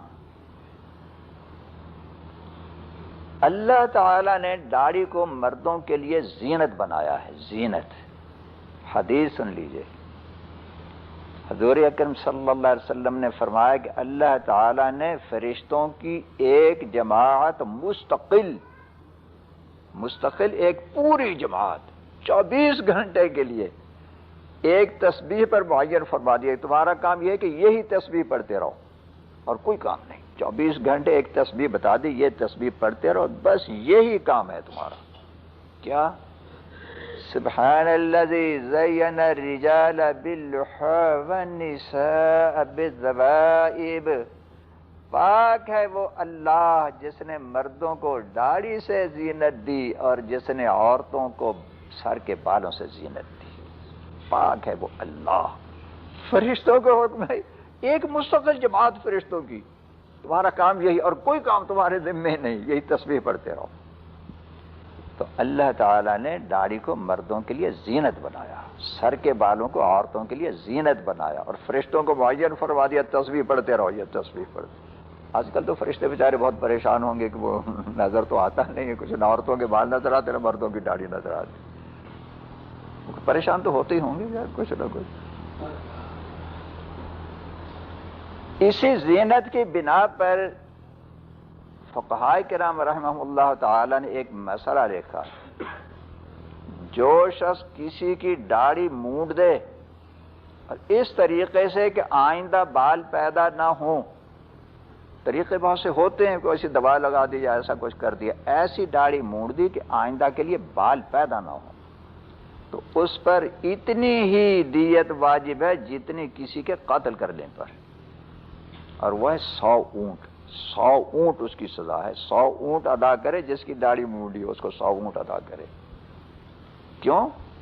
اتنی بڑی زینت جس کو اللہ زینت کہہ رہا ہے، اللہ کے رسول صلی اللہ علیہ وسلم زینت کہہ رہے ہیں، جس کے زینت ہونے کی وجہ سے اللہ تعالیٰ نے فرشتوں کی ایک جماعت متعین کر دی کہ ہمیشہ یہ پڑھتے رہو تسبیح، سبحان الذی زین الرجال باللحى والنساء بالذبائب. اس نے اس کی زینت خراب کر دی. 100 اونٹ ادا کرے، 100 اونٹ داڑھی موڑنے پر. اور دیکھیں دوسرے جانوروں میں ان کے مذکر اور مؤنث میں، یعنی نر اور مادہ میں کیا فرق ہوتا ہے. زیادہ مثالیں نہیں دیتا، آج بات ذرا مختصر کرنا ہے. مرغ اور مرغی کو دیکھ لیں،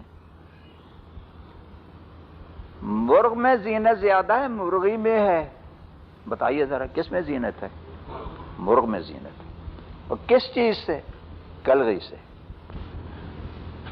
کسی کو کسی چیز سے ہدایت ہو جاتی ہے، کسی کو کسی سے، کسی کو کسی سے. وہ تو اللہ تعالی کی قدرت ہے نا.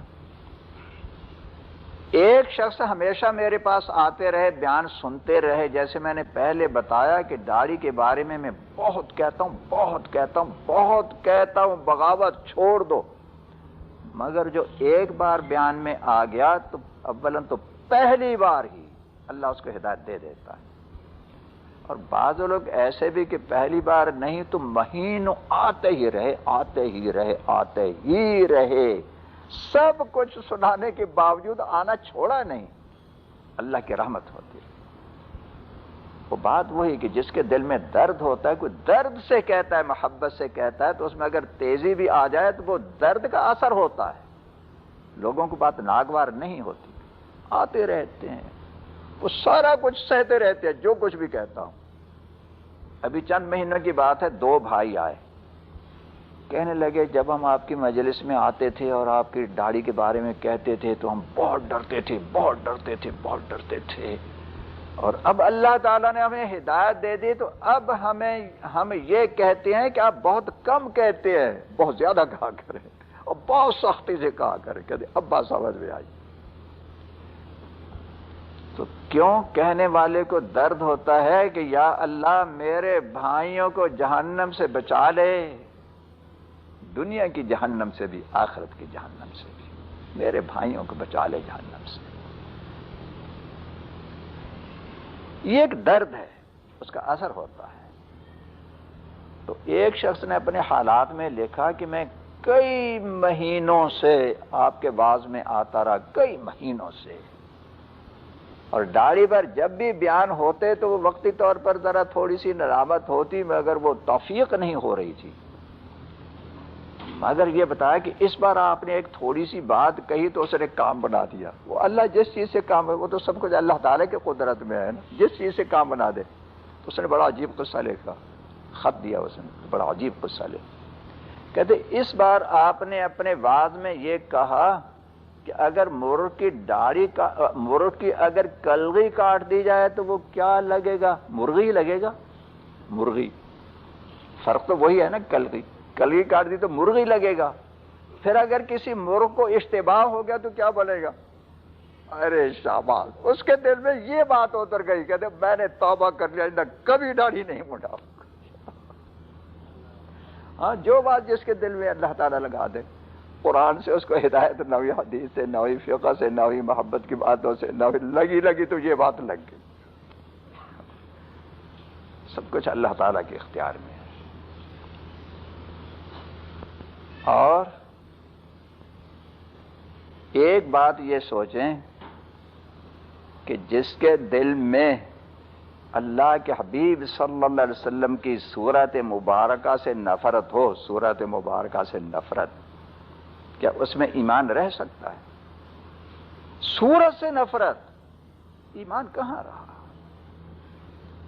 اگر کوئی یہ کہے کہ ہمارے دل میں تو محبت تو ہے، صورت سے نفرت نہیں ہے، تو ایک بات کو ذرا غور سے سوچیں، یہیں بیٹھے بیٹھے بھی سوچ لیں، جانے کے بعد بھی سوچیں، اللہ تعالیٰ سوچنے کی توفیق عطا فرمائے۔ کسی شخص کے دل میں کسی چیز کی محبت ہو، اس کے باوجود وہ کام نہیں کرتا، تو پھر کوئی جبر ہوگا نا، اس لیے نہیں کرتا، یہی بات تو ہوگی نا، کوئی جبر ہے، زبردستی اس سے کوئی اس پر عمل نہیں کرنے دیتا، کوئی ایسا کسی نے پکڑا ہوا، اگر تو نے ایسا کیا تو تجھے جان سے مار دوں گا، ایسے ہوتا ہے نا۔ ورنہ دل میں جس چیز کی محبت ہوتی ہے وہ کام تو انسان کرتا ہے۔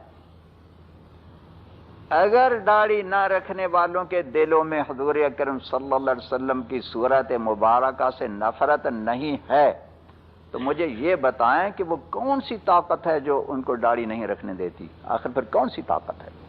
50 سال سے امت سے میں یہ سوال کر رہا ہوں، 50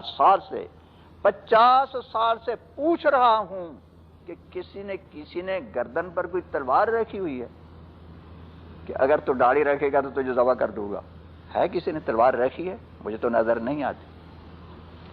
کسی نے سینے پر گن رکھی ہوئی ہے کہ تیرے دل میں تو ہے، تیرے دل میں تو اللہ کے حبیب صلی اللہ علیہ وسلم کی صورت سے محبت ہے، بہت محبت ہے، مرا جا رہا ہے، بہت محبت ہے، مگر دیکھو اگر محبت کے مطابق تو نے صورت بنا لی تو گن سینے پر ہے، ابھی تیرا قصہ ختم کر دوں گا۔ تو بتائیں، کسی کے سینے پر کسی نے گن رکھی، کسی کے گردن پر کسی نے تلوار رکھی، تو آخر وہ کون سی بات ہے کہ دلوں میں اگر نفرت نہیں، اللہ کے حبیب صلی اللہ علیہ وسلم کی صورت مبارکہ سے اگر دلوں میں نفرت نہیں ہے تو وہ کون سی چیز ہے جو اس صورت بنانے سے روک رہی ہے؟ جبر کون کر رہا ہے؟ کون زبردستی داڑھی منڈوا رہا ہے؟ وہ تو کوئی نظر تو نہیں آتا۔ جس قدر اس بات کو سوچیں گے، ذرا غور سے فکر سے سوچیں تو انشاءاللہ تعالی اللہ تعالی توفیق عطا فرما دیں گے۔ رہی یہ بات کہ جب آپ نے داڑھی رکھی تو لوگ کچھ بے دین لوگ وہ تانے دیں گے، تانے بے دین لوگ، تو اس کا جواب وہی کہ جب اللہ سے محبت ہوگی تو دنیا بھر نعرہ، ساری دنیا بکواس کرتی رہے، سب شیطان کے بندے ہیں، شیطان کے بندے، شیطان کے بیٹے، وہ مسلمانوں کا مذاق اڑاتے رہیں. اللہ تعالیٰ تو فرماتے ہیں کہ مسلمانوں کا مذاق تو دنیا اڑاتی ہی ہے. وہ تو اڑاتی ہے مذاق مسلمانوں کا.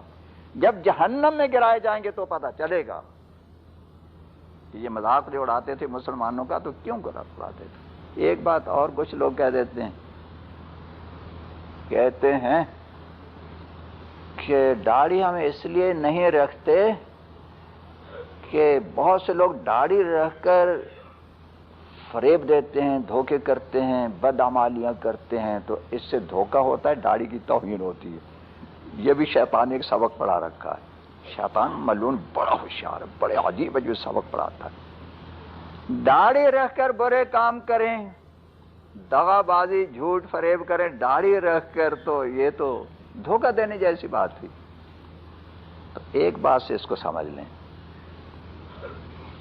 اگر کوئی یہ کہے کہ دیکھو بھائی تم مسلمان ہو کر ایسے ایسے غلط کام کرتے ہو، مسلمان ہو کر چوری کرتے ہو، مسلمان ہو کر جھوٹ بولتے ہو، مسلمان ہو کر تجارت میں اس قسم کی ملاوٹ کرتے ہو، فریب کرتے ہو، اگر کوئی یہ کہے کسی کو تو کیا وہ اسلام کو چھوڑ دے گا؟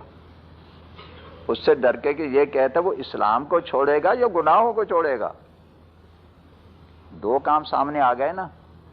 کوئی مسلمان طرح طرح کے فریب کرتا ہو، اس کو کوئی تانا دے دے، ارے مسلمان ہو کر جھوٹ بول رہے ہو، تو وہ دو کاموں میں سے کیا کرے گا؟ اسلام کو چھوڑے گا یا جھوٹ کو چھوڑے گا؟ بتائیے. جھوٹ کو چھوڑے گا نا. ایسے تو نہیں ہے کہ چلیے اسلام کو چھوڑ دیتے.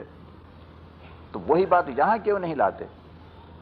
اگر کسی داڑھی والے سے کوئی غلطی ہو رہی، کسی نے تانا دے دیا ارے تیرے منہ پر داڑھی اور کام ایسے کر رہا، تو وہ بجائے اس کے کہ داڑھی کو اڑائے، بجائے اس کے اپنی اصلاح کرے، گناہوں کو چھوڑے. اسلام کی بات یہ مثال خوب یاد رکھیں، خوب یاد رکھیں. اگر لوگوں کے تانوں سے بچنے کے لیے اگر وہ اچھا کام چھوڑنے لگے تو پھر تو اسلام ہی کو چھوڑ دیجیے. اسلام کو نہیں چھوڑتے، لوگ تانے دیں گے تو گناہوں کو چھوڑیں. مسلمان ہو کر ایسے گناہ کیوں کرتے ہیں؟ اسی طریقے سے داڑھی رکھ کر اگر کوئی غلطی کوئی کر رہا ہے اور کسی نے تانا دیا تو یہ کہے کہ میں نے اس گناہ کو چھوڑ دیا، داڑھی کی توہین میں نہیں کروں گا. داڑھی نہیں چھوڑ سکتا، یہ چھوڑنے کی چیز نہیں ہے. اور ایک بات یہ کہ داڑھی کا گناہ تو 24 گھنٹے انسان کے ساتھ رہتا ہے. داڑھی کٹانے مڈانے کا گناہ یہ تو 24 گھنٹے ساتھ. دوسرے گناہ تو ایسے ہیں کہ گناہ کیا اور قصہ ختم ہوا. یہ تو ہر وقت ساتھ ہے. سو رہا ہے تو بھی گناہ ساتھ لگا ہوا ہے، جاگ رہا ہے تو بھی ساتھ، مسجد میں ہے تو بھی ساتھ، بازار میں ہے تو بھی ساتھ. ہر حال میں اللہ کے گھر میں، مسجد میں اللہ کے سامنے سر جھکا رہا ہے، سجدہ کر رہا ہے، اللہ کی بارگاہ میں حاضر ہے، مگر باغیوں کی صورت گناہ پھر بھی ساتھ 24 گھنٹے ساتھ لگا ہوا ہے. محبت والے جو ہوتے ہیں، محبت والے، ان کے حالات کیا ہوتے ہیں؟ ایک شاعر تھے دلی میں، حضور اکرم صلی اللہ علیہ وسلم کی مدح و ثنا میں بہت اونچے نعت یا قصائد کہا کرتے تھے، بہت اونچے درجے، عشق یا قصائد. فارسی میں بھی. تو فارسی زبان میں ایک نعت یا قصیدہ کہا بہت ہی عشق و محبت سے بھرا ہوا. ایران میں کسی نے وہ قصیدہ دیکھا تو اس نے سمجھا کہ بہت بڑے ولی اللہ ہیں، یہ تو بہت بڑا ولی اللہ ہے، ان کی زیارت کرنا چاہیے. وہ بیچارہ عقیدت میں وہاں سے ایران سے چلا دلی پہنچا. گھر میں جا کر معلوم کیا تو لوگوں نے بتایا کہ وہ تو حجام کی دکان پر ہے. آج کل تو پھاوڑے گھر میں رکھے ہوئے ہیں نا، پھاوڑے سمجھتے ہیں، مسلمانی کاٹ کر گٹر میں پھینکنے کے پھاوڑے، ایسے کھرچنے والے پھاوڑے. اس زمانے میں گھروں میں یہ پھاوڑے نہیں تھے تو حجام کی دکان پر جانا پڑتا تھا. وہ حجام کی دکان پر گیا تو وہ بیچارہ ایرانی وہاں پہنچا حجام کی دکان پر، بڑے شوق میں ولی اللہ کی زیارت کے لیے جا دیکھا تو وہ داڑھی بڑھا رہا ہے.